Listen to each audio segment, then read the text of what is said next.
हर हर महादेव साथियों, मैं निखिल जादव हूँ। इस वीडियो में आपको बताएंगे नेताजी सुभाष चंद्र बोस की वो अनसुनी कहानी जो शायद आपको किसी यूट्यूब चैनल या किसी इतिहास की किताब में ना मिले। और आपको ये भी बताएंगे कि किस प्रकार से नेताजी ने हमारे देश को अंग्रेज़ों से मुक्त कराया था। ठीक है, तो शुरू करते हैं। प्रिय साथियों, नेताजी सुभाष चंद्र बोस का जन्म 23 जनवरी 1897 को पश्चिम बंगाल में हुआ था। ठीक है, यह अपने माता पिता की 9वीं संतान थे और कुल मिलाकर 14 भाई बहन थे, जैसा कि आप देख सकते हैं। इनकी 6 तो बहन थीं और ये 8 भाई थे। इस प्रकार से 14 संतान थी इनके माता पिता की, जिसमें ये 9वें नंबर के थे। प्रिय साथियों, जब ये लगभग 18 साल के हुए, 1915 के आसपास की बात है, तो 18 साल का व्यक्ति सब कुछ समझने लगता है। तो ये देश की जो दुर्दशा थी उस समय वो ये देख रहे थे। तो उस समय के आसपास ही 1915 के आसपास इन्होंने अपनी माँ को एक बार चिट्ठी लिखकर ये बोला कि माँ, ये जो हमारी भारत माँ है, इसको इस प्रकार की परेशानियों से दूर करने के लिए क्या इस देश में कोई इस माँ का बेटा नहीं है जो इस माँ को इस परेशानी से दूर कर सके। तो इस प्रकार से उन्होंने इस देश की जो चिंता थी वह अपनी माँ को चिट्ठी लिखकर जताई थी।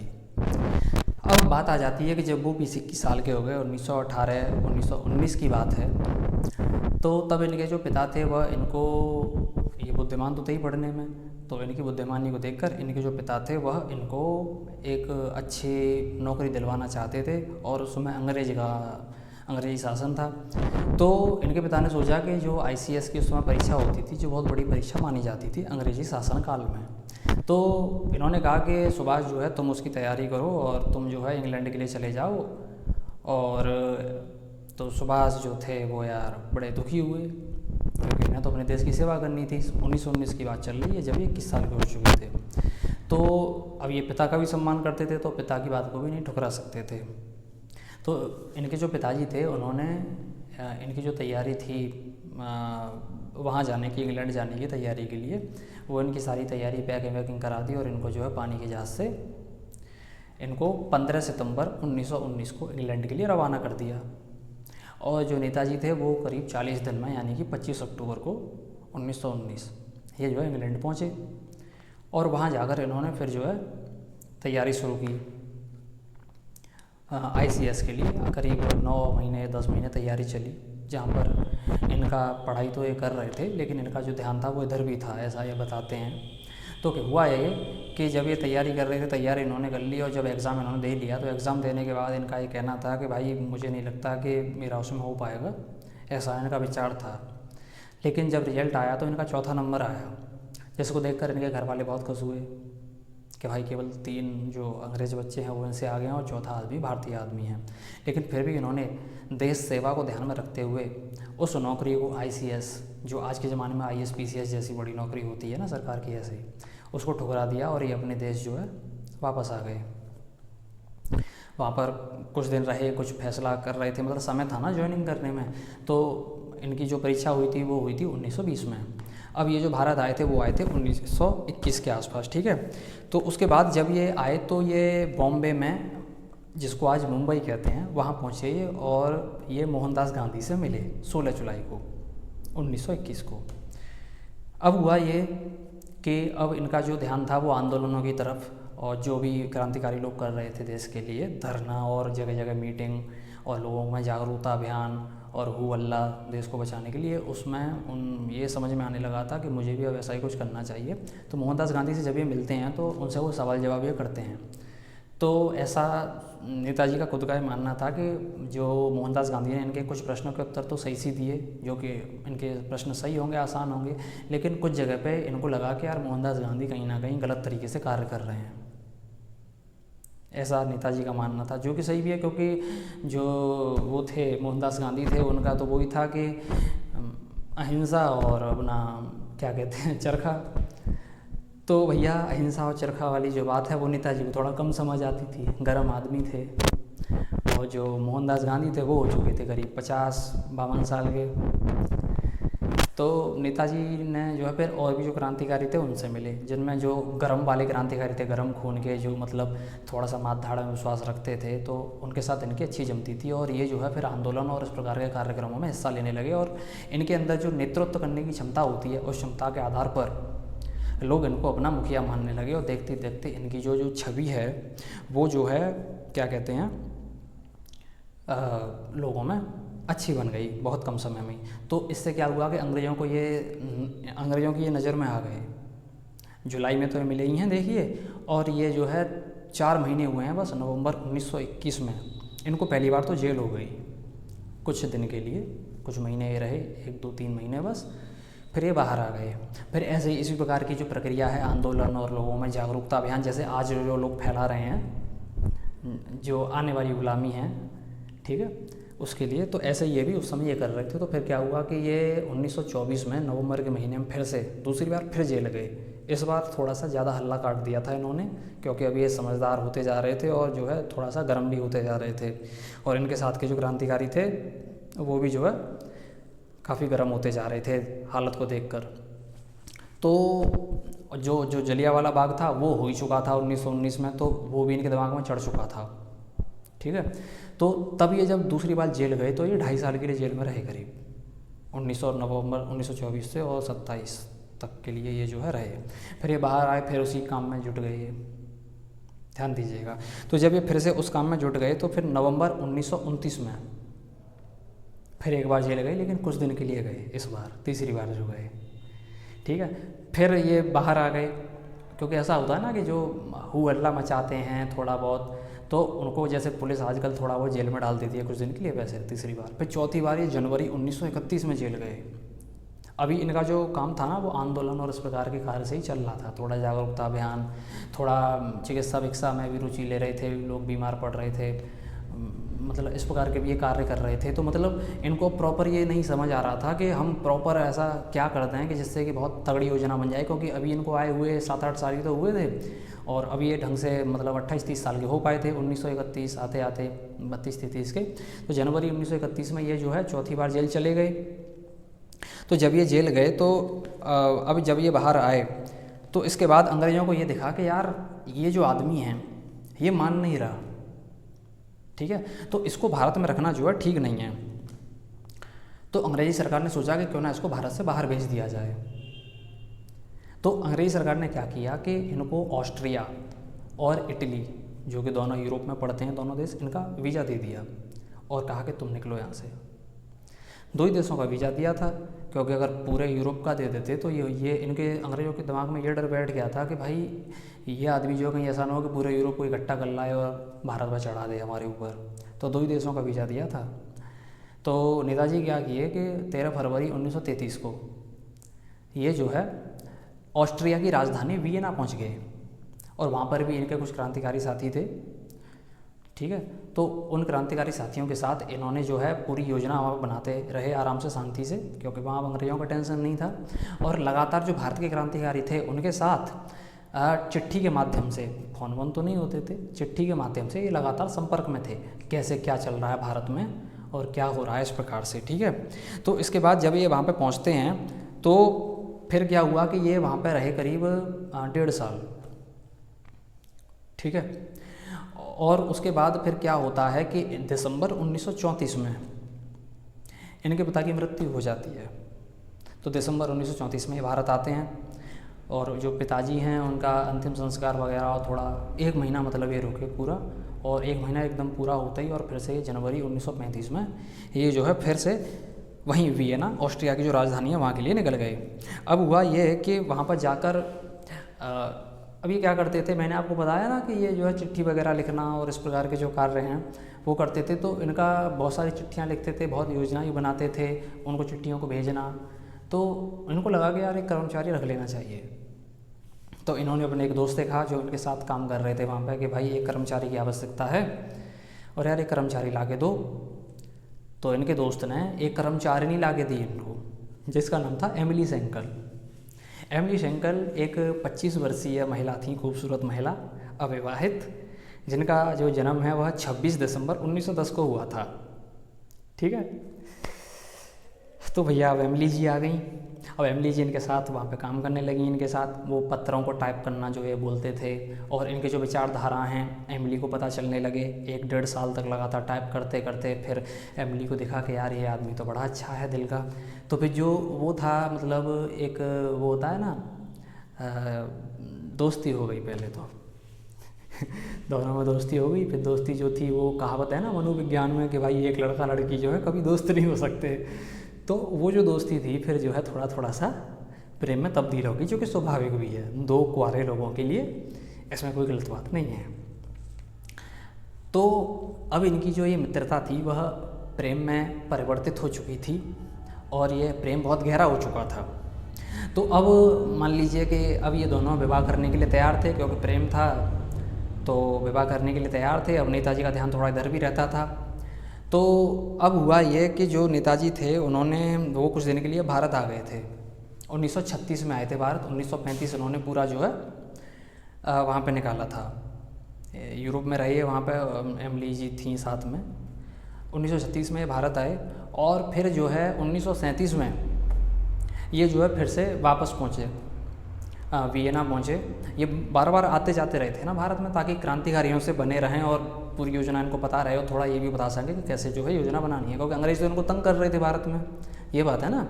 तो अब आप समझिए बात को। तो ये थोड़ा थोड़ा आ जाते भारत में, और थोड़ा फिर जो है भारत चले जाते, इस प्रकार से ये कार्य चल रहा था। तो 1937 में ये जो है फिर दोबारा से वियना पहुँचे, और वहाँ पर फिर ये जो है एमिली जी से मिले, और फिर से कुछ दिन साथ रहे, कुछ महीने। तो फिर क्या हुआ कि 1937 में दिसंबर का जो आखिरी महीना होता है उसमें 26 तारीख, जो कि एमिली जी का जन्मदिन होता है, 27वां जन्मदिन था एमिली जी का। तो दोनों ने जो है भारतीय रीति रिवाज से, और वो जो है फेरे वेरे और सिंदूर बिंदूर मंगलसूत्र वगैरह वो सब क्रियाकलाप हो गया इनका। तो मतलब ये था कि अब ये जो है एक पति पत्नी के बंधन में बन चुके थे, ठीक है, पारिवारिक जीवन, गृहस्थ जीवन में प्रवेश कर चुके थे, जो कि स्वाभाविक भी है एक व्यक्ति के लिए, अगर कोई व्यक्ति अविवाहित है। तो अब ये हुआ ये कि ये कुछ दिन में ही, लगभग बस 1 ही महीना हुआ था विवाह को। जनवरी 1938 आ चुका था, दिसंबर 1937 में 26 तारीख को विवाह हुआ, जनवरी 1938 आया। तो जनवरी 1938 जब आया तो ये जो है फिर से भारत वापस आए, और यहाँ पर जो, क्योंकि अब गतिविधियाँ और तेज़ हो गई थी, है ना, क्योंकि अब आज़ादी का वक्त आ रहा था, तथाकथित जो आज़ादी है उसका वक्त आ रहा था। तो वो माहौल और गर्म होता जा रहा था धीरे धीरे, साल पे साल, महीने पे महीने। तो ये इनको बार बार आना पड़ रहा था। तो जब ये भारत वापस आते हैं तो वहाँ पर अब इन्होंने देखा कि यार जो बापू हैं, मतलब जो मोहनदास गांधी हैं, तो अब उनसे बात की जाए कि यार ऐसे अंग्रेज़ों से ऐसे शांति से देखो बात नहीं बनेगी, यार थोड़ा सा गर्म होना चाहिए। तो बापू बोले कि यार देखो सुभाष, हम तो अहिंसा वाले आदमी हैं, अगर तुम अहिंसा से काम करो तो कांग्रेस तुम्हारे साथ काम करने को तैयार है। अभी ये कांग्रेस के सदस्य थे, ये कांग्रेस से निकले नहीं थे, ध्यान दीजिएगा, निकलने वाले हैं, अभी मैं बता रहा हूँ कहाँ निकलेंगे। तो जनवरी 1938 में आ गई, ये कुछ महीने यहाँ रहते हैं। तो बापू से इस तरह की बातचीत होती है इनकी, मतलब मोहनदास गांधी से। मोहनदास गांधी कह देते हैं कि भाई ये हिंसा जो है, खून खराबा, हम मेरे रहते तो नहीं हो पाएगा, हालांकि ठीक है। तो अब जो है नेताजी सोच रहे कि यार ऐसे तो नहीं हो पाएगा काम, मन में सोच रहे, क्योंकि उनको समझ आ चुका था कि यार ये जिद्दी आदमी है, यार ये जो बापू नाम का जो आदमी है ये जिद्दी आदमी है, यार ये मानेगा नहीं किसी की, और यार उम्र में भी बड़ा है यार, तो यार ज़्यादा कुछ कहना ठीक नहीं है। तो लेकिन ये अपना जो है थोड़ा सा खूब जो है हु अल्लाह जो है यहाँ पे कर रहे थे, मतलब। तो हुआ ये कि जो मोहनदास गांधी थे उनको ये समझ आ गया कि ये आदमी जो है हु अल्लाह किए बिना नहीं मानेगा, अहिंसा से नहीं चलेगा। तो मोहनदास गांधी ने ज़बरदस्ती जो है खूब प्रेशर डाल के, लोग कहते हैं कि प्यार में यार सुभाष ने प्यार से इस्तीफ़ा दिया था, ऐसी कोई बात नहीं है, इन पर प्रेशर पड़ा था सुभाष पे। मैं जो है 5-6 महीने से रिसर्च कर रहा हूँ इस वीडियो के लिए, ये ध्यान रखिएगा, 5-6 महीना हो गया है। तो हुआ ये कि इनसे जो है 29 अप्रैल 1939 को जो है इस्तीफ़ा लिखवा लिया गया, त्यागपत्र जिसे कहते हैं। अब बिल्कुल इसी समय भाई नेताजी ने खुशी खुशी दे दिया था, उनको तो वैसे ही नहीं रहना था अहिंसा में, अहिंसा चरखा, अहिंसा चरखा, अहिंसा चरखा। तो अब इंग्लैंड और जर्मनी का युद्ध शुरू हो चुका था इस समय, द्वितीय विश्व युद्ध प्रारंभ हो चुका है, बोलो हर हर महादेव। अब सुनिए, तो अब हुआ ये कि अब अंग्रेज़ों को ये लगा कि यार हम इधर थोड़ा लड़ रहे हैं, और सुभाष इसी समय अभी भारत में ही थे, ध्यान दीजिएगा। तो अंग्रेज़ों ने क्या किया कि इनको पकड़ के जेल में डाल दिया, कोलकाता की जेल में, कोलकाता रखा था इस बार, ठीक है। तो हुआ ये कि ये जो है वहाँ पे खाना पीना नहीं खा रहे थे प्रॉपर, और इस प्रकार से जो है तो इनकी जो तबीयत ख़राब होने लगी नेताजी की, क्योंकि नेताजी चाहते थे कि मेरी तबीयत थोड़ी ख़राब हो, मैं खाना ना खाऊं और ये लोग मुझे बाहर निकाल दें। तो अंग्रेज़ों ने किया भी वैसा ही, अंग्रेज फंस गए इनके जाल में। नेताजी बहुत चालाक और बुद्धिमान आदमी थे, ठीक है, और परिस्थितियों के हिसाब से जानते थे कि उनको क्या निर्णय करना है। तभी तो वो अकेले ही उन्होंने आज़ादी दिलवा दी भाई इतने बड़े देश को। तो मान लीजिए कि जब इनकी तबीयत ख़राब होती है तो अंग्रेज़ों ने एक फ़ैसला किया, एक कमेटी बुलाई गई है, एक टीम बुलाई गई है, एक मीटिंग हुई कि जिसमें ये तय किया गया कि अंग्रेजी कुछ बड़े बड़े अधिकारियों द्वारा कि इनको इनके घर में नज़रबंद कर देते हैं। घर में तो मतलब वो भी एक तरह की जेल हो जाएगी, बस 2-4 आदमी जो है हमारे पहरा देंगे वहाँ पे, अरे इनके घर के बाहर। तो नेताजी जो थे वहाँ पे ये कुछ दिन तो ये पहरा चलता रहा। तो इन्होंने क्या किया कि एक चिट्ठी लिखी अपने एक मित्र थे इनके, पेशावर पाकिस्तान, पाकिस्तान बटा नहीं था अभी भारत का हिस्सा था। हिंदू मुस्लिम प्यार से भाई भाई बन के साथ रह रहे थे भाईचारे में। अब तो भाई और चारा अलग अलग हो गए हैं, वो बात अलग है। तो अब भाईचारे में जब साथ रह रहे थे तो इन्होंने क्या किया कि अपने मित्र मियाँ अकबर शाह को पेशावर से बुलाया और कहा कि भाई मियाँ अकबर शाह यार देखो ऐसा करो यार, मुझे जो है काबुल ले चलो पहले तुम, क्योंकि काबुल पड़ता है अफगानिस्तान में, वो अंग्रेज़ों के कब्जे में नहीं था, जो मेरे पास आंकड़ा है। पाकिस्तान भारत में था तो पाकिस्तान कब्जे में था, कि पहले तो मुझे इस भारत से निकालो, काबुल ले चलो, और मैं काबुल से निकलूँगा रूस के लिए। तो अब नेताजी ने क्या किया कि ये जो है वहाँ से कोलकाता से पहले तो दिल्ली पहुँचे एक मुसलमान के भेष में। नेताजी भी जो है मुसलमान का भेष धारण कर लिया था इन्होंने, और जो नाम मुझे जो रिकॉर्ड है उस हिसाब से जियाउद्दीन नाम इन्होंने रख लिया था अपना नेताजी ने। दिल्ली से ये एक अंधा और बहरा आदमी बन गए थे, फिर से इन्होंने अपना भेष बदला, दिल्ली पहुँच के अंधा और बहरे आदमी का बनाया, और ये फिर वहाँ से पहुँचे काबुल। काबुल ये पहुँच गए थे 31 जनवरी 1941 को। और काबुल से ये कुछ दिन रुककर फिर ये पहुँचते हैं वहाँ पर रूस।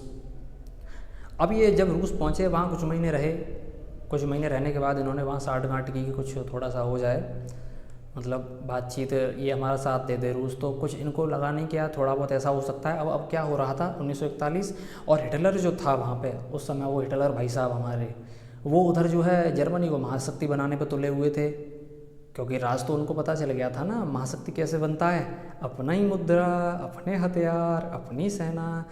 नेताजी को नहीं पता था, नेताजी को पता चलने वाला था। नेताजी पहुँचे रूस से जर्मनी। अब नेताजी पहुँचे जर्मनी, वहाँ पर कुछ दिन रुके। कई महीने बिताने के बाद इनको बड़ी मुश्किल से जो है हिटलर से मिलने का मौका मिला। तो 29 मई 1942 को नेताजी जो है हिटलर से मिलते हैं। तो जब नेताजी हिटलर से मिलते हैं तो उनको ये ज्ञान प्राप्त होता है, बहुत ही महान ज्ञान, कि भाई अपनी सेना, अपने हथियार और अपनी मुद्रा, खासकर अपना बैंक जो होता है वो, और अपनी अर्थव्यवस्था, अपने आप जब कोई राजा देश का वो चलाता है तो इससे जो देश होता है वो महाशक्ति बनने की ओर बढ़ता है, ताकतवर देश बनता है, और ये जो पूंजीवादी साम्राज्यवादी ताकतें हैं इनका गुलाम नहीं बन पाता। नेताजी बोले ओ तेरी की ये बात। नेताजी को मिल गया था भैया एक चमत्कारी सूत्र, गिली गिली गिली छू। तो अब हुआ ये कि भैया अब इन दोनों में बहुत गहरी दोस्ती हो चुकी थी, बहुत गहरी दोस्ती होगी, लंगोटिया यार बन गए थे कि भैया एक शर्ट है तो एक शर्ट की एक बाह में तू हाथ डाल ले, एक में मैं हाथ डाल लूँ, इतने गहरे दोस्त बन गए थे हिटलर और नेताजी सुभाष चंद्र बोस। अब हुआ ये कि हिटलर ने 4000 बंदी जो कि जीत रखे थे वो हिटलर ने रिहा कर दिए नेताजी के कहने पर। वो अब फौज में आने वाले थे। अभी ऑफिशियली आज़ाद हिंद फौज नहीं बनी थी, बस वैसे बन चुकी थी, अनऑफिशियली नाम नहीं रखा गया था आज़ाद हिंद फौज, ठीक है। 4000 लोगों को रिजर्व हो गए थे नेताजी की सेना में आने के लिए, क्योंकि नेताजी को पता था कब सेना बनानी पड़ेगी। नेताजी चालाक तो थे, ये तो हम पहले ही बता चुके हैं इस वीडियो में। अब हिटलर ने क्या किया कि अपनी जो पनडुब्बी थी, तो अपनी पनडुब्बी से बढ़िया वाली पनडुब्बी थी भाई साहब, 5 स्टार पनडुब्बी थी। 5 स्टार से समझ रहे हो ना, मतलब हाँ, तो 5 स्टार पनडुब्बी थी। और इनको जो है इंडोनेशिया जो देश है उसके पास सुमात्रा नाम का एक छोटा सा आइलैंड है, वहाँ पे इनको उतारा पहले तो, कि भाई तुम वहाँ उतरो और वहाँ से जो है फिर उड़ान भरना सीधे सू, ठीक है, जापान जाना था, जापान की राजधानी टोक्यो नेताजी को। तो ये वहाँ पे पहुँचे क्या कहते हैं मई के महीने में, शुरुआत में पहले हफ्ते में, ये 1943 में ये वहाँ पहुँचते हैं सुमात्रा आइलैंड पे पनडुब्बी से। फिर वहाँ से 13 मई को 1943 को ये जो है टोक्यो के लिए उड़ान भरते हैं। 1 दिन लगेगा ज़्यादा से ज़्यादा, 12 घंटे कुछ। तो ये पहुंच गए वहाँ पर, फिर ये रहे क्या कहते हैं 1 महीने ये वहाँ पर इंतज़ार करने के बाद टोक्यो में। अब इनका जो है वहाँ के जो प्रधानमंत्री थे तोजो से मिलने का इनका नंबर आया जून के महीने में। 1 महीना भाई प्रधानमंत्री से मिलना है तो थोड़ा वो होता है ना, समय निकलवाना, बातचीत करना, उसके अधिकारियों से कि हमें मिलना है तुम्हारे प्रधानमंत्री से, वजह बतानी पड़ती है।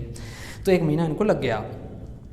इस समय क्या हो रहा था कि जापान और सिंगापुर में लड़ाई चल रही थी। अब कहानी में यहाँ पे एक ट्विस्ट ये था कि सिंगापुर में भारत के सैनिक अंग्रेजों की ओर से लड़ रहे थे क्योंकि भारत गुलाम था।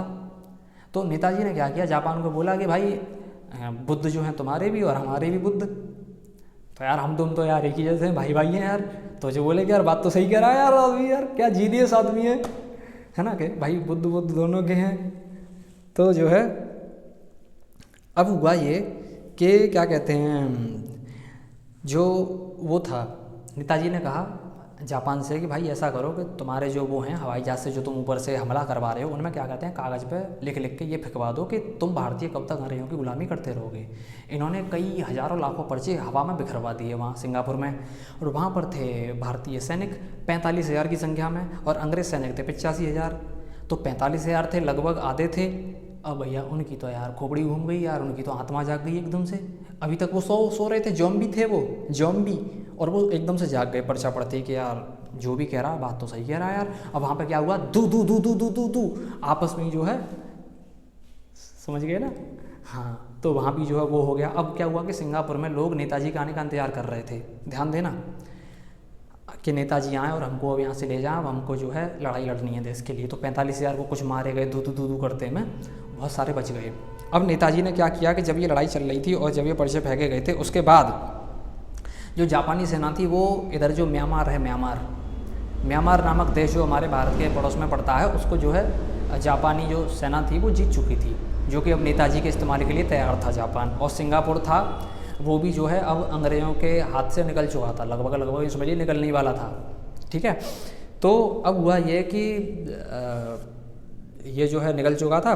तो अब नेताजी जो है योजना बनाने लगे कि अब जो है कैसे कैसे क्या क्या करना है। अब यहाँ पर जो है ऑफिशियली आज़ाद हिंद फौज जो है बनी, जिसमें क्या हुआ कि 4,000 तो वो सैनिक, और नेताजी ने सिंगापुर से उठा लिए, सब मिला के हो गए कुछ तैयार, वो सब तो नहीं आएंगे, 16,300 सैनिक हो चुके थे। और जापान जो है 60,000 जो बंदी बना रखे थे जापान ने, ठीक है, वो जापान ने रिहा कर दिए साहब। ठीक है, 60,000 बंदी वो रिहा कर दिए, और जो 9,000 थे वो और आ गए इधर उधर से। ठीक है, ये आए थे, जो आंकड़ा है कि म्यांमार जब ये पहुँचे बर्मा, वहाँ पे आए थे। तो ये कुल मिला के 86-87 हज़ार सैनिक हो चुके थे आज़ाद हिंद फौज में, ध्यान दीजिएगा। अब ये नेताजी जो क्या करते हैं, वो 5 जुलाई 1943 को, अब ये सिंगापुर में ही है ना, तो 5 जुलाई 1943 को इन्होंने दिल्ली चलो का नारा दिया कि भाई दिल्ली चलो। अब जब ये दिल्ली चलो का नारा दिया तो इसके बाद ही 4 महीने में ही 21 अक्टूबर 1943 को आज़ाद हिंद सरकार बनी, भारत की पहली स्वदेशी अपनी सरकार, असली सरकार बनी आज़ाद हिंद सरकार।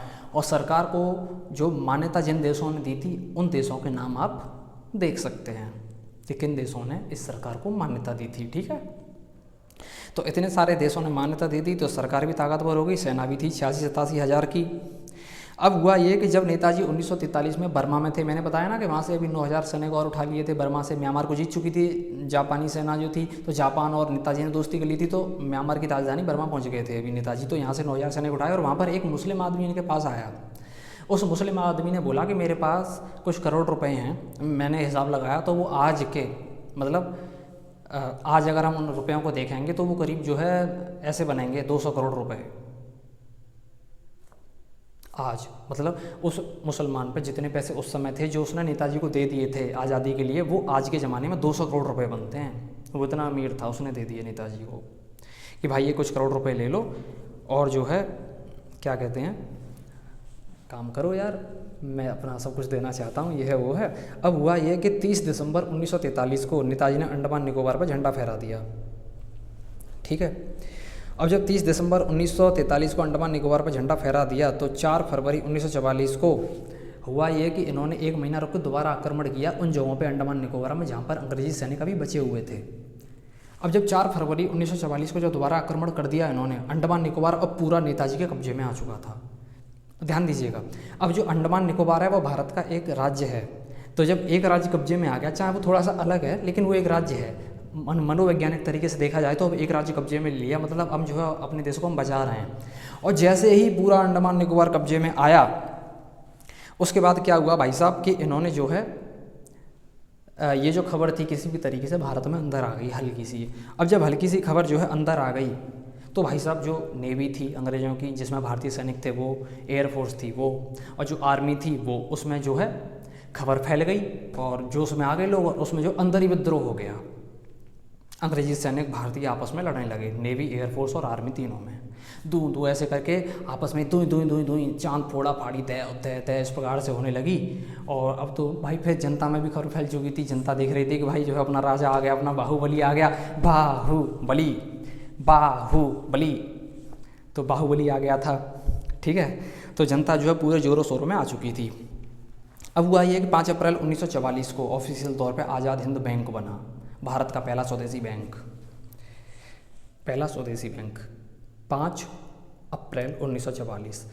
और जो रिज़र्व था, जो पैसे थे आज़ाद हिंद बैंक में उस समय बनते ही 50 लाख रुपए तैयार थे, जिसमें कई औरतों ने अपना सोना दिया था नेताजी को, अपना जो होता है सोना घर का, कई रुपए कैश रोकड़ा और जाने मतलब जो भी था अंधाधुंध सब दे डाला। पहले सोना चांदी ज़्यादा चलता था, ये बात सही है। ठीक है, तो 50 लाख वो, और इनका एक दोस्त था नेताजी का, उसके पास थे 16,105 सोने के सिक्के, वो आज़ाद हिंद बैंक में डाल दिए उसने। अब 50 लाख रुपए को अगर हम आज के रुपए में करके देखेंगे तो वो 25 करोड़ रुपए बनते हैं। ध्यान दीजिएगा, यानी कि 25 करोड़ रुपए से उन्होंने बैंक की शुरुआत की और 16,105 सोने के सिक्के, एक सिक्के का वजन कितना होता है और उस हिसाब से आज वो लगा लेना 16,105 सोने के सिक्के कितने रुपए के हो गए, मतलब ठीक है कितनी कीमत होगी उन रुपयों की तब। ठीक है, तो अब ये हुआ कि भाई पहले तो सोना चांदी बहुत होता था ना, अब ये क्या हुआ था कि अब इन पर पैसा भी आ चुका था, लोग इनको पैसा दे चुके थे, आज़ाद हिंद बैंक बन चुका था अपना बैंक। अब ये जो है नागालैंड की पहाड़ियों में घुस गए, जो कि भारत में ही आता है नागालैंड का हिस्सा, और वहाँ से जो है अंग्रेजों को दुई दुई दुई दुई दुई दुई दुई इस प्रकार से शुरू कर दिया था इन्होंने। फिर ये घुस गए मणिपुर में, अभी मणिपुर में घुस गए, वहाँ पर जो दुई दुई दुई दुई दुई इस प्रकार से जो है पेल दिया अंग्रेजों को, अंग्रेजों की जो है दस्त हो गए अंग्रेजों को। उसमें कुछ भारतीय सैनिक थे वो भी थोड़ा थोड़ा इधर आने लगे, और कुछ जो थे जॉम्बी वो जो है पेले जाने लगे। जैसे कि अभी जो है ना, अब आप जानते हैं ना कि 15 लाख हैं जो हमारे देश में, वो भी ऐसे पेले जाएंगे किसी दिन। ठीक है, उस समय मतलब थोड़ा सा बदला है, बाकी चीज़ें वही हैं। पहले भी पेले जा रहे थे, अंग्रेजों का साथ दे रहे थे, आज भी वो अंग्रेजों का साथ दे रहे हैं, तो अब भी पेले जाएंगे अगर क्रांति हो गई तो। उन्हें कौन छोड़ेगा यार, हैं? अपने जो है चंद पैसों की नौकरी के लिए वो जो है मतलब जनता को नहीं छोड़ रहे यार, हैं? लठ मार रहे हैं और मतलब जो भी उनसे संभव हो रहा है वो कर रहे हैं आज। तो छोड़ देगी जनता? कैसे छोड़ देगी? घर से निकाल के मारेगी इनको। कितने हैं बताओ, ऐसे मच्छर मक्खी की तरह ऐसे ऐसे ऐसे बीन देगी इनको जनता। खैर कोई बात नहीं। अब ये नागालैंड में घुसे, भारत में अभी अंदर आ चुके थे, तो अब भैया अंदर खलबली मच गई। अब जो भल्लाल देव था, ध्यान दीजिएगा, जो भारत की गद्दी पाना चाहता था भाई साहब, वो बौखला गया, उसका दिमाग काम करना बंद कर गया था। ठीक है, उसको समझ नहीं आ रहा था कि अब क्या किया जाए। अच्छा, जिन्ना को कोई ऐतराज़ नहीं था, मोहम्मद अली जिन्ना को। जिन्ना ने बोल दिया था गांधी से, गांधी इनकी बातचीत हुई गांधी की और मोहनदास गांधी और जिन्ना की, कि भाई जिन्ना ने बोला कि अगर सुभाष प्रधानमंत्री बनते हैं तो मुझे पाकिस्तान नहीं चाहिए यार, मैं जो है पूरा जो मेरा मुस्लिम समुदाय है वो भारत में रहेगा, मुझे कोई ऐतराज़ नहीं है, लेकिन मैं चाहता हूँ कि सुभाष प्रधानमंत्री बना, जिससे कि देश सही से चलेगा। क्योंकि वो जानते थे कि सुभाष जो है मानवता के हिसाब से कानून बनाएंगे, ना कि धर्म के हिसाब से। तो मेरी कम्युनिटी है जो, ठीक है, अल्पसंख्यक या तथाकथित अल्पसंख्यक कुछ भी कह लो, तो उसको दिक्कत नहीं होगी। तो लेकिन जो भल्लाल देव था उसको तो भैया कुर्सी चाहिए थी। अब देश तो एक ही था, अभी बटा नहीं था, तो भल्लाल देव जो था वो जो है उंगली करने लगा। ठीक है ना, तो इस प्रकार से भी जिन्ना जो था ना, जिन्ना भाई जो है खिसे आ गए थोड़ा सा कि यार अब तो मुझे पाकिस्तान चाहिए यार। उन्होंने भल्लाल देव ने ये कहा था कि भाई मैं तो चपरासी भी नहीं बनाऊँगा। तो जिन्ना भाई साहब खिसे आ गए कि यार अब तो नहीं, अब तो चाहिए भाई साहब, अब कोई नहीं रोक सकता, अब तो बंटवारा हो के रहेगा भाई साहब। हाँ, तो अब भैया, अब जो मोहनदास गांधी थे, मैं ज़रा उनकी बता दूं यहाँ पे थोड़ा सा। कुछ लोग ये कहते हैं कि उन्होंने क्यों बलिदान दिया। पता है मोहनदास गांधी ने क्या दलील दी थी? मैं बताता हूँ, आप लोगों को नहीं पता था। मैंने शुरू में ही बोल दिया था ना वीडियो के कि कोई किसी यूट्यूब कोई इतिहासकार कोई नहीं बताएगा। यही तो जादू है। इस चैनल पे आओगे तो हट के ही मिलेगा, ये ध्यान रखना, ये हट के ही मिलेगा, ये ध्यान रखना। तो मोहनदास गांधी ने कह दिया कि भैया इधर जो है हमारे जवाहरलाल नेहरू वो भी कह रहे थे कि मुझे प्रधानमंत्री बनना है, उधर जो है जिन्ना मोहम्मद अली जिन्ना भी कह रहे थे प्रधानमंत्री बनना है, दोनों ही अड़ गए, तो मैं क्या करता। तो इसलिए मैंने जो है जो बंटने का निर्णय है देश को, उसको मैंने स्वीकृति दे दी। ऐसा मोहनदास गांधी का विचार था। मतलब उन्होंने दो आदमियों की इच्छा पूर्ति के लिए देश के दो टुकड़े करने की अनुमति दे दी। कितना समझदारी का काम किया।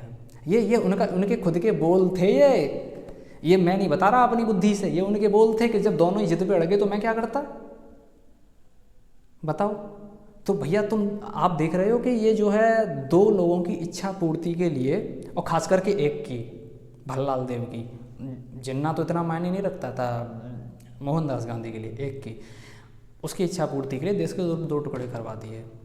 तो अब आप ये समझ सकते हैं कि जो सर्पात्मा थे, सर्पात्मा वो देश के आदमी थे या किसी एक पार्टिकुलर आदमी के आदमी थे, किसी एक पार्टिकुलर भल्लाल देव के चमचे थे। बेशक अच्छा उम्र में बड़े हों थोड़ा बहुत, दैट डजंट मैटर। तो वो किसी, इससे पता चलता है कि वो पार्टिकुलर एक आदमी के लिए काम किया करते थे, ठीक है, सर्पात्मा। अब भैया हुआ ये कि जो उधर क्या हो रहा था कि जो नेताजी थे वहाँ पर उनकी सेना कमज़ोर पड़ रही थी, कुछ सैनिक उनके वो मलेरिया और जंगलों में रह रहे थे, मलेरिया हो या डेंगू हो, मतलब बीमार पड़ रहे थे मच्छर ही होते हैं तो मलेरिया, डेंगू या चिकनगुनिया ऐसी कुछ दिक्कत होती हैं, थोड़ा वो मारे जा रहे थे, खाना कम पड़ रहा था, रिजर्व ख़त्म हो रहा था, ठीक है। लेकिन नेताजी हार नहीं मान रहे थे, ऐसा नहीं है। मेरे कहने का मतलब है कि वहाँ से थोड़ा अंदर घुसने में थोड़ा सा इनको रुकावट आ रही थी, थोड़ा सा। हालांकि ऑफिशियल इसका कोई रिकॉर्ड नहीं है, लेकिन जो दस्तावेज छानबीन किए उस हिसाब से मैंने अंदाज़ा लगाया कि ऐसा हो रहा था, क्योंकि लड़ाई बहुत लड़ चुके थे ना, अंडमान निकोबार वो, और फिर नागालैंड में उसके दूदू और इस प्रकार से जो है खूब लड़ चुके थे। तो अब हुआ ये कि यहाँ पर अब आ चुका था 1945 अगस्त का महीना, 6 और 9 अगस्त को जो है अमेरिका ने हिरोशिमा नागासाकी के जो है पिछवाड़े में घुस दिया, दो जो है घुस दिए ऐसे करके, 6 अगस्त और 9 अगस्त को।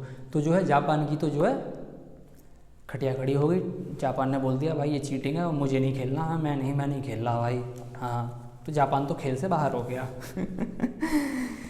अब भैया नेताजी जो थे यहाँ पर, अब थोड़ा सा और मदद मांगने के लिए नेताजी 18 अगस्त 1945 को वियतनाम, 18 अगस्त 1945 के आसपास वियतनाम के लिए निकले थे, और फिर वहाँ से वो जो है मॉस्को जाना चाहते थे। लेकिन क्या हुआ कि वहाँ पे वियतनाम में उनका जो है हवाई जहाज़ जो है थोड़ा ख़राब हो गया था, तो इससे उनको आइडिया आया कि वो जो है हवाई जहाज़ के क्रैश होने की खबर फैलवा दें, क्योंकि अंग्रेज उनको ढूंढ रहे हैं।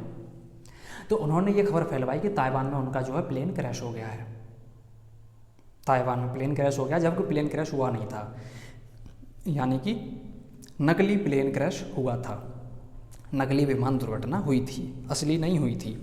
तो लेकिन अंदर जो आदमी थे भल्लाल देव वगैरह जो थे ना, इनको पता था। अच्छा एक चीज़ मैं और बता दूँ, जरा रह गई, कि उन्होंने जो शादी की थी ना, तो वो जो है उनसे एक 29 नवंबर 1942 को एक बेटी हुई थी नेताजी को, अनीता नाम दिया था उसको नेताजी ने, 29 नवंबर 1942 को अनीता नाम दिया था। शकल आप देख सकते हैं, कोई शक नहीं है यार। और कितने सबूत लोगे भाई, कितने सबूत लोगे यार। अब हम वापस आते हैं प्लेन क्रैश वाली बात पे, ठीक है। तो अंग्रेज जो है इधर ये योजना बना चुके थे कि यार अब जो है सुभाष ने और द्वितीय विश्व युद्ध और हिटलर भाई ने जो है खटिया खड़ी कर दी है, और हम जो है भारत को ज़्यादा दिन झेल नहीं सकते, और इधर भी विद्रोह हो रहा है, तो हमें इसको छोड़ना पड़ेगा। और उधर नेताजी तो थोड़ा छुप गए थे, क्योंकि पूरी दुनिया उनको पीछे लग गई थी, जो दुश्मन देश थे, क्योंकि उनको जो है राज पता चल गया था। किस चीज़ का राज? अपना पैसा, अपना ही अपना होना चाहिए, फिरंगियों का नहीं होना चाहिए, बैंकों का मायाजाल, ठीक है। तो अब क्या हुआ, अब सुनो भैया ट्विस्ट कहानी में, कि यहाँ पर जो है अब अंग्रेजों ने ये अनाउंसमेंट कर दिया कि हम जो है भारत देश को अब आज़ाद कर देंगे 1948 में। 1948 में आज़ाद करने की बात चली, तो लेकिन अब उनकी खटिया इतनी खड़ी हो चुकी थी कि अब 1944-45 आते आते अंग्रेजों ने यह तय कर लिया कि भैया अब हम जो है 1 साल पहले ही आज़ाद करेंगे, अगस्त के महीने में 1947 में ही हम जो है आज़ाद कर देंगे, क्योंकि नेताजी ने जो लठ मार मार के उनकी जो है पिछवाड़े से टट्टी निकाल दी थी अंग्रेज़ों की, कोई शक नहीं है निकाल दी थी। ठीक है। अब यहाँ पर क्या हुआ था कि अगस्त 1947 में जो क्या कहते हैं तथाकथित नकली आज़ादी मिल रही थी, उसके साथ ही जो भारत का विभाजन है उसकी भी तैयारी पूरी हो चुकी थी, स्वीकृति इस बात को मिल चुकी थी कि अब जो है भारत का विभाजन होगा, एक देश में रहेंगे मुसलमान और एक में रहेंगे हिंदू। एक में तो रहेंगे खाली मुसलमान ही मुसलमान, हिंदू रह लें थोड़ा बहुत वो तो बाद में हटा दिए जाएंगे, और एक देश में क्या है हिंदू मुसलमान दोनों रहेंगे। मोहनदास गांधी की ये कृपा रही कि एक देश में हिंदू और मुसलमान दोनों रहे और एक में खाली मुसलमान रहे और देश के 2 टुकड़े हो गए। ठीक है, तो उनकी कृपा के बिना, उनकी छत्र छाया में ही ये हुआ था, ऐसी बात है। ठीक है, कुछ लोग कहते हैं कि वो चरखा और उनके बिना ये संभव नहीं थी आज़ादी, ऐसी कोई बात नहीं है। जो आज़ादी दिलाने में एकमात्र योगदान केवल और केवल 100 का 100% योगदान नेताजी सुभाष चंद्र बोस का रहा है। इसका मैं अभी और आगे सबूत दे रहा हूँ, अभी रुक जाओ, अभी मैं अंग्रेज़ के मुँह से ही सुनवा दूंगा कि 100% नेताजी की वजह से आज़ादी आई है। और मोहनदास गांधी का ये वाली जो टीम थी ना मोहनदास गांधी वाली, इसका 1% भी रोल नहीं है आज़ादी दिलाने में, 1% भी। ये अंग्रेज़ ने बोला था। अभी आ रहा है, अभी आगे आ रही है कहानी, थोड़ा सा ट्विस्ट है ना कहानी बहुत सारे, तो आराम से ईयरफोन लगा के देखो यार, मस्त। मेरी वीडियो वाली ईयरफोन लगा के देखा करो यार जानते ही हो ना, मैं वो धट की जानकारी देता हूँ, कोई इधर उधर से आपके मम्मी पापा हल्ला करेंगे तो आपको सुनाई नहीं देगा ना, थोड़ा सा देख लो यार, एडजस्ट कर लो। तो अब जो है मान लीजिए लठ मार मार के अब विभाजन जो होने वाला था। अब नेताजी जो लगातार थे, 1945 की जो विमान दुर्घटना हो चुकी थी, नकली विमान दुर्घटना, उसके बाद नेताजी ने 3 बार रेडियो से भारत के लोगों को संपर्क भी किया था, आप देख सकते हैं। और ये बात भल्लाल देव को तो पता ही थी भाई, जब संपर्क किया पूरे देश को 3 बार रेडियो से संबोधित किया है, तो भल्लाल देव को पता था। भल्लाल देव ने अंग्रेज आदमी को चिट्ठी लिखी कि आपका जो वो है दुश्मन है वो जिंदा है और मेरा कर्तव्य था आपको बताने के लिए, आप देख लो कि अब आपको क्या करना है। क्योंकि वो भल्लाल देव चाहता था कि अंग्रेज जो है पकड़ ले जाएं और मुझे मिल जाए, क्योंकि रोड़ा तो अभी अटक रहा था ना, क्योंकि भाई विमान दुर्घटना तो नकली थी, आदमी जिंदा है यार, बाहुबली जिंदा है। तो भैया अब हुआ ये कि फिर जो है थोड़ा सा कुछ ऐसा हुआ कि नेताजी को थोड़ा सा एकदम गायब से हो गए, कुछ परिस्थितियाँ ऐसी बनी कि कुछ बताते हैं कि वो रूस में उनको पकड़ लिया गया था, लेकिन इसका ऑफिशियल रिकॉर्ड मेरे पास नहीं आया खूब रिसर्च करने के बाद। लेकिन वो एकदम से कुछ हुआ ऐसा कि जिसकी वजह से वो इस नकली आज़ादी को लाने से नहीं रोक पाए। नकली आज़ादी लाने का कोई मतलब तो है नहीं ना। तो 15 अगस्त 1947 को अंधेरे में जो है, ठीक है, जब नकली आज़ादी मिली तो उस समय नेताजी नहीं थे। ठीक है, उस समय आज़ादी तो मिल गई भैया, नकली वाली लोगों को लगा असली मिल गई। और उधर जो है वो बंटवारा था ना, तो ट्रेन उधर से आ रही थी कट कट के, 10 लाख लोग मारे गए उसमें, पाकिस्तान से जो आ रही थी। पाकिस्तान बन चुका था और जो हमारे समझदार तथाकथित लौह पुरुष, उन्होंने जो है डेमोक्रेसी को स्थापित किया इस देश में। तथाकथित लौह पुरुष, उन्होंने तमाम प्रकार के 568 राजाओं को ख़त्म करके एक आदमी को बिठाना उचित समझा, और वो एक आदमी कितना महान था वो आपको पता ही है। ठीक है, तो अब ये भैया ये हुआ कि ये मेरे पास रिकॉर्ड मतलब कहीं से आई हैं थोड़ी सी बातें कि 1950-52 के आसपास फिर नेताजी जो है भारत ही आ गए थे और फिर छुप के अपना जीवन जी रहे थे। और फिर उनको कुछ हो गया था, मतलब ऐसे उनको या तो कुछ भी हुआ हो, या तो उनको लगा हो कि यार जनता अब साथ नहीं देगी, या जनता को तो लगता है आज़ादी आ गई है, शायद मुझे ना पहचाने जनता, या जनता के लिए तो मैं कुछ के लिए मर ही चुका हूँ, या उनके दिमाग में कुछ भी रहा हो, उनको लगा हो कि यार अब ऐसे मैं बोलूँगा तो वो आ जाएगा अमेरिका से CIA, क्योंकि वो जो है बन चुका था 1947 में CIA, और वो जो है पीछे लग गया था नेताजी के। तो नेताजी तभी से गायब हुए हैं, ध्यान दीजिएगा। 1945 के बाद संबोधित किया रेडियो में, 1946 में थोड़ा बहुत किया होगा, और 1947 में CIA के बनते ही नेताजी तब से गायब हैं, मतलब दुनिया की नज़र से गायब हैं। वैसे तो थे, तो 1950 के आसपास रिकॉर्ड बताते हैं कि वो भारत में ही आ गए थे, लेकिन 1960 में थोड़ा अच्छा रिकॉर्ड है, मतलब थोड़ा पक्का सबूत है कि वो भारत में देखे गए थे कुछ लोगों के द्वारा। और मेरा भी यही मानना है कि जो मेरी आध्यात्मिक शक्तियाँ बताती हैं कि हाँ वो फिर जो है भारत ही आ गए थे, क्योंकि अपने देश ही भारत, भाई एक देश प्रेमी अपने देश ही वापस आएगा ना जिंदा है, तो जाहिर सी बात है। तो अब वो यहाँ पर आ गए थे, भारत वापस आ गए थे। तो हुआ ये कि यहाँ पर अब 1964 में जो है उनकी सरकार बन गई थी शास्त्री की। तो शास्त्री जो थे उनको नेताजी के बारे में पता चल गया था।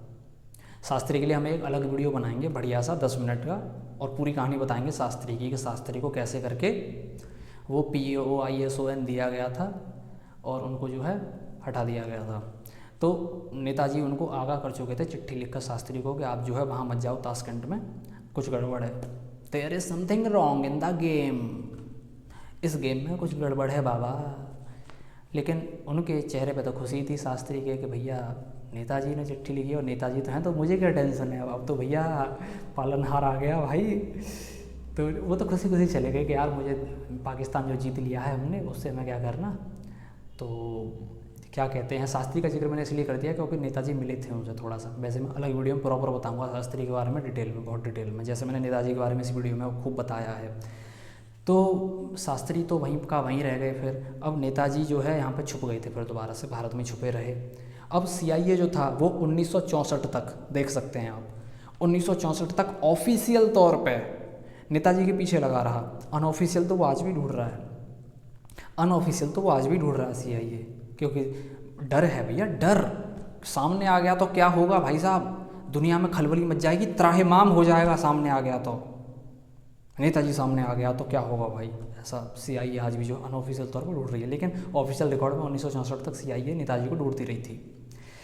अब हुआ ये कि 1985 में जो है एक फैजाबाद अयोध्या में जो है गुमनामी बाबा भगवान जी के नाम से एक बूढ़े बाबा की कहानियाँ सुनी गई थी। तो मैं आपको बता देता हूँ कि बूढ़े बाबा के पास जो चश्मा था, उनके पास जो किताबें थी, पश्चिम बंगाल की किताबें, पश्चिम बंगाल की बोली, पश्चिम बंगाल की तरह दुर्गा माँ की पूजा करना, आदि आदि तमाम प्रकार के 50 से 100 सबूत ये बताते हैं कि वो ही नेताजी थे। 50 से 100 सबूत, ये ध्यान रखिएगा। एक एक छोटी से छोटी किताब, चिट्ठी, कलम, उनके रंग, उनके बाल, उनकी दाढ़ी, आँख, कान, नाक, जीभ, उनके कपड़े, चलने, जूता, चप्पल, सब एकाएक चीज़।